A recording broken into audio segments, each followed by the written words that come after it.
Quem você acha que o STF escolheria como candidato perfeito para ser presidente da República em 2027?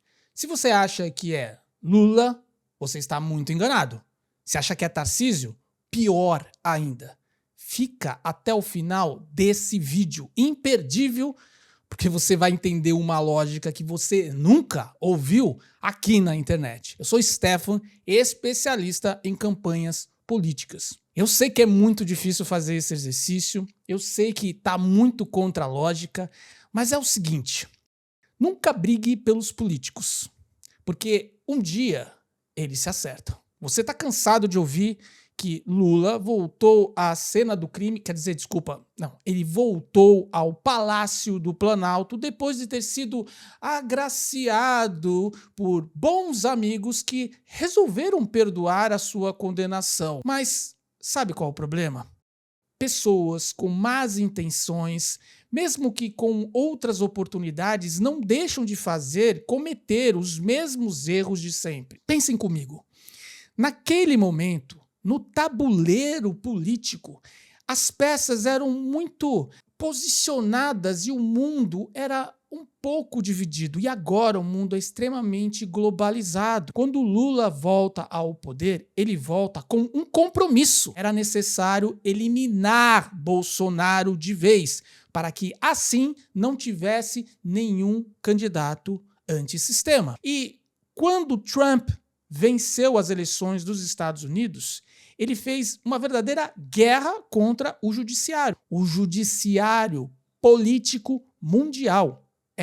Tudo isso que acontece no Brasil, que você vê, acontece nas principais nações do mundo. O judiciário tomando conta das ações políticas. Você tem inúmeros casos da Suprema Corte de diversos países do primeiro mundo imputando crimes políticos, perseguindo cidadãos, como aqui no Brasil estamos testemunhando. Todo mundo se lembra daquela invasão lá do Capitólio? Aquela invasão mentirosa que as pessoas simplesmente criaram para imputar um crime no Trump de que ele queria dar um golpe, exatamente como o Bolsonaro. A diferença é que Trump conseguiu se safar. Ele tinha muito dinheiro, então ele se safou e ele conseguiu voltar ao poder. Já Bolsonaro não conseguiu, mesmo com todo o apoio popular. E no Brasil, o ministro Alexandre de Moraes teve, junto com a sua esposa, filhos e diversas pessoas, a lei Magnitsky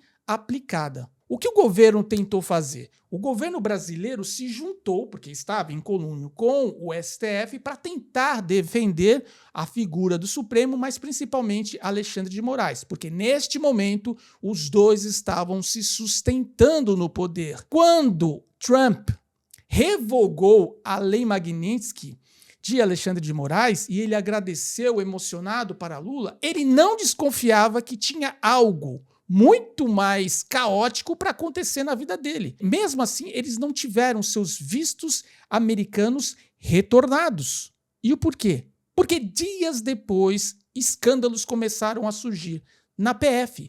A PF, ela está submissa ao presidente da República, no caso, o Lula. Como esses escândalos se afloraram e começaram a aparecer nos telejornais, se Lula estava em conluio com o Supremo Tribunal, se ele lutou para revogar a lei Magnitsky de Alexandre de Moraes. Aqui vem o pulo do gato. É porque isso fazia parte do acordo. Ou você, Lula, ou os ministros, ou o Supremo. O governo Trump adota uma postura linha dura contra judiciários que aplicam as leis, digamos assim, com muito mais força e perseguem politicamente adversários. E é exatamente nesse momento que a gente se encontra na nossa república. Nós temos 3 poderes divididos. Nós temos um governo impopular, nós temos um Supremo impopular e um Congresso, um Senado completamente imobilizado. Mas políticos só têm medo de uma coisa: pessoas na rua. E os escândalos, tudo o que foi publicitado nas mídias brasileiras e internacionais sobre os ministros Toffoli, Alexandre de Moraes, a sua esposa, nos últimos dias, nas últimas semanas, causou uma insatisfação incrível entre a população, mesmo aquela que apoia Lula. E ele entendeu que ele não conseguiria mais ganhar as eleições, porque o STF sabe que a sua sobrevivência depende da oxigenação de um novo poder executivo. E é exatamente por isso que Flávio Bolsonaro é o candidato do sistema agora. E não porque Flávio Bolsonaro quer, porque senão o sistema vai cair. Então, ou o sistema fica, ou o Lula fica. Eu quero que o sistema caia, eu não quero que o Flávio Bolsonaro seja o candidato do sistema. Mas eu também não quero que Lula permaneça. Mas você também não quer que um asteroide caia na Terra e arrombe tudo. Só que dessa vez, Lula sabe que não existirá uma segunda chance. Então ele prepara um exílio, ele prepara um pós. Imagine você, se Lula perdesse as eleições hoje, o que seria dele, da Janja, do PT, da Gleisi Hoffmann, de todo o pessoal da esquerda? Então é preciso trabalhar a perda.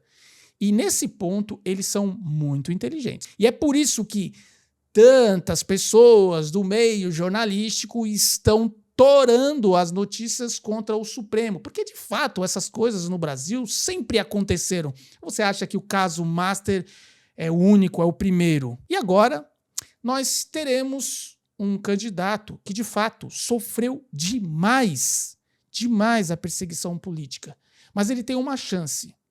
Ele tem uma chance de fazer o certo, mas será doloroso, porque não haverá espaço para todos. Então ele terá que optar. Flávio Bolsonaro não está ligado com o sistema, ele não está ligado com o Supremo Tribunal, senão o pai dele não estaria preso. Mas ele é a solução para a sobrevivência do Supremo Tribunal. E nas entrevistas que a gente assiste de Flávio Bolsonaro, a gente percebe a postura cautelosa, o bom senso. Ele não vai responder com o fígado. Ele vai sempre maturar as suas respostas, ele vai apurar o pensamento dele, porque ele sabe que o próprio governo de Jair Bolsonaro errou, às vezes, em responder muitas coisas que não precisavam ser respondidas, pessoas que realmente não mereciam receber nenhum tipo de resposta, que estavam lá simplesmente para agredir Bolsonaro em busca de uma resposta, de um corte que mexesse com a imagem dele e transformasse ele numa pessoa negativa. Flávio Bolsonaro sabe disso. Ele está preparado. Agora, o que importa? Importa o futuro, porque Lula e o STF já estão em rota de colisão. Eu quero apostar que Lula cairá, por diversos contextos, o físico, o mental e principalmente o popular. Então, eu quero ler nos comentários o que você achou dessa análise. Eu tenho certeza que você não ouviu em nenhum lugar. Se você não é inscrito, se inscreve, curte, compartilha com bastante gente. Ah, e tem uma coisa aqui que eu ia falar. Tem aqui um link do meu grupo, do canal, no WhatsApp. Assim, toda vez que sai um vídeo, eu chego lá e coloco lá primeiro, porque aí você vai receber. Tá saindo do serviço, tá num lugar, recebeu. Não é chato, não fico lá importunando ninguém, e você já me ajuda, beleza? Que Deus abençoe a sua vida, a vida da sua família, das pessoas que você ama. E agora eu tenho certeza que Deus salvará o nosso Brasil.